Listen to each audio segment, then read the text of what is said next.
میں نے اپنے گھر ایک مزدور لگایا، وہ کرسچن تھا، پروٹیسٹنٹ. تو میں نے اس سے ایک دن تھوڑا ریلیجن پہ ڈسکشن کی، تو مجھے کہنے لگا جی آپ انبیاء کو معصوم مانتے ہیں؟ میں نے کہا ہاں جی.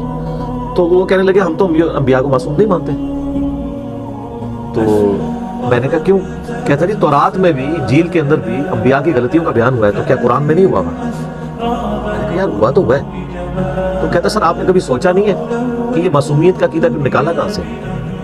قرآن میں حضرت آدم کی غلطی کا ذکر ہے، ابراہیم علیہ السلام کی غلطی کا ذکر ہے، نوح علیہ السلام کی غلطی کا ذکر ہے، موسیٰ علیہ السلام کی غلطی کا ذکر ہے، کئی مقامات پہ نبی علیہ السلام کی اجتہادی خطاؤں کا، لغزشوں کا ذکر موجود ہے. تو یہ معصومیت کہاں سے نکالی گئی؟ تو میں پھر پہلی دفعہ تھنک آؤٹ آف باکس کی. پھر میں بڑے بڑے علماء کے پاس گیا، لیکن کوئی سننے کے لیے تیار نہیں تھا، حوصلہ ہی نہیں تھا.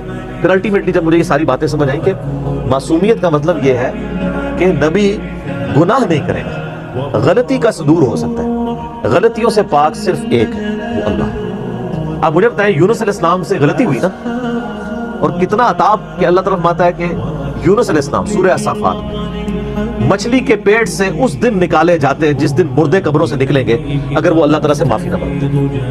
اور وہ معافی کن الفاظ میں مانگی؟ وہ سورۃ الانبیاء میں آیا، لا الہ الا انت سبحانک انی کنت من الظالمین. تو غلطی ہوئی ہے تو معافی مانگی ہے نا سر. پھر اللہ نے معاف بھی کیا. پھر اللہ نے کذالک ننجی المؤمنین، ہم اہل ایمان کو بھی اس طرح معاف کریں گے اگر ہماری طرف کوئی متوجہ ہو تو.